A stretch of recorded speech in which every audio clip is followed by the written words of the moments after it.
The biggest concern that many San Jose home sellers have right now is the ability to both buy and sell their home at the same time.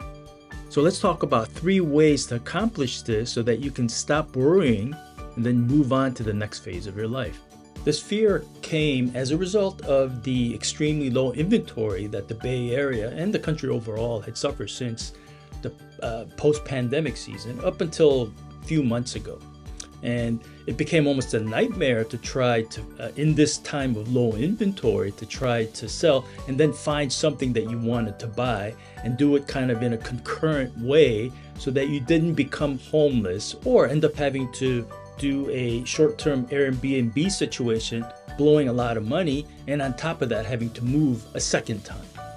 And if it's your first time here, my name is Steve Moon of the Steve Moon Group, your San Jose realtor, and this is my channel where we talk about everything real estate related in Silicon Valley. So because of this very high demand and low inventory situation in the Bay Area until very recently, the no contingent offer was sort of the default and became very challenging for buyers. But with the transition into a more normalizing market where inventory is increasing and the higher mortgage rates continue on, the use of some sort of a contingency for buyers to try to do this buy and sell at the same time is becoming a little bit more easier for sellers to swallow. And that also gives buyers the opportunity that they didn't have for many years. So for sellers who want to either upsize or downsize, that only becomes possible with the equity that they need to pull out of the sale of their home to make that next purchase. So before we get into the different strategies, let's talk about contingencies because some of these strategies do involve contingencies. So there are distinctions between a contingency to sell your home and a contingency to close on a home. The distinctions are dramatic. So a contingency to sell a home may mean that you don't have an offer for the current property, or that current property may not even be on the market yet. So from a seller's perspective, this is very risky because you're essentially tying yourself to what happens to the sale of this property. So you're basically daisy chaining along with somebody else and their sale in order for you to move forward with the closing of your property. So it's very risky from a seller's perspective, and that's why it wasn't very popular of a contingency. And if you're dealing with a contingency on a closing, then not only has that property been on the market, but they've already accepted an offer. So now you have a definite closing time frame in mind. And there's also probably earnest money deposit in escrow, so there's more skin in the game and that on that portion of the transaction. So as a seller, it's much less risky of a proposition than on a previous contingency where you don't even know what may be the condition of the home that they're trying to sell. You don't know what type of a buyer will be coming in to make an offer and see if they have a sale for contingency as well. And then you may have this multiple daisy chain effect. And it's just too risky for you as a seller to accept that kind of an offer. So you as a seller trying to sell your property and also find something else as a replacement have 2 major concerns. The first is finding that replacement property. And second is selling your current home in a quick manner so that you can pull the equity and be able to purchase the home or the replacement property. And how you finesse those 2 concerns in various combinations will be the keys to the success in how you accomplish your ultimate goal of wanting to buy and sell concurrently, some sort of combination that is. And the first option is the most widely used option because it is simple and doesn't involve any type of a specific contingency. So what you would do as a seller is sell your home as you normally would, put it on the market, but you let the buyers and their agents know that you would be requiring what's called a rent back, meaning you would close normally like you normally would within 30 days, but you would need an additional time frame up to 60 days for you to find your replacement property. So what that means is you would have your money at the end of the 30 days as you normally would, and you would use that money to purchase the next arm of the transaction, your replacement property.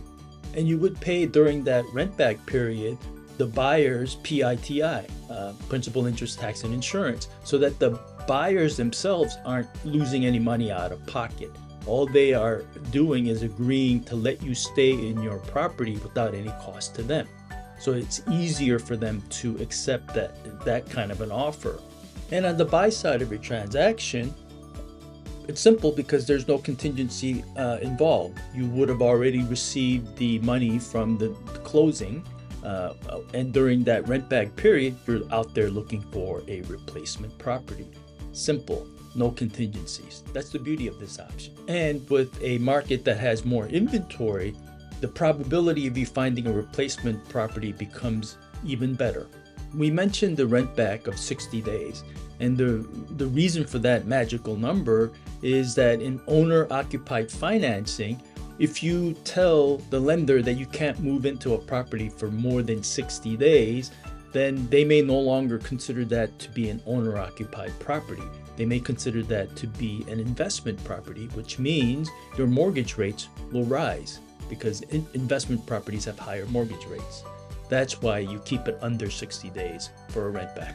And the second program is called the buy before you sell equity option.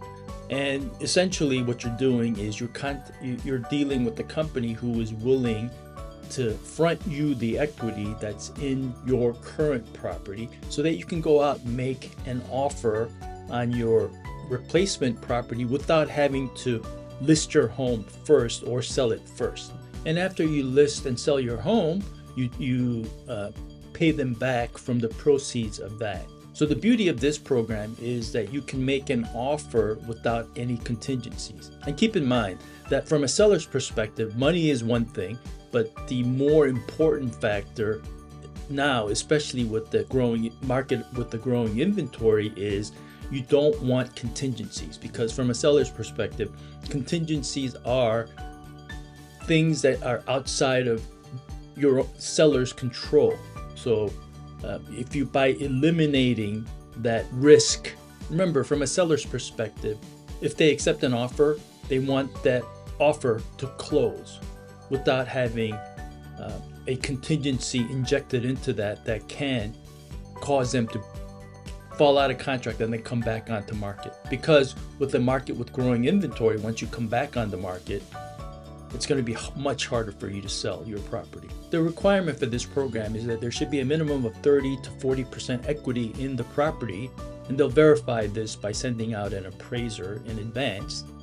And the downside to this is that it is costly of a program, probably the costliest of the three options that's available. But it gives you an option to submit an offer with no contingencies. The final option is probably the least desirable of the three, but it is an option, and that is to list your home with a contingency to find a replacement property, which will obviously make it less desirable for some buyers, but you can incentivize them by pricing the properties maybe lower than what the going market value is. The key component would be to try to hold on to a longer close of escrow period so that it gives you time to find a replacement property. Then on the buy side, identify properties that have been on the market for 45, 60 days, the ones that are more likely to be willing to work with a buyer who has a contingency to sell their property in order to be able to purchase, and then trying to coordinate a closing that would make sense for both sides of the transaction. Again, this isn't the most preferred option, but given that the inventory level is starting to increase in San Jose area, the probability of getting this done is better now than it has ever been. So it may not be perfect, but the opportunity is there if you can get both sides of the transaction to work cohesively. So there you have it, three options to buy and sell your home concurrently. Keep in mind that because the market is starting to shift with more inventory coming onto the marketplace, all of these opportunities much easier to do now than they were 6 months ago or even a year ago. The market is in transition right now, so this means it is a fantastic opportunity to make deals happen that were not possible before. And in many ways in real estate, everything is about timing. Take the opportunity when they present themselves. Hope you find that to be educational. And if you found anything to be useful, please hit that like button and subscribe for more videos. Hope to see you in the next video. Until then.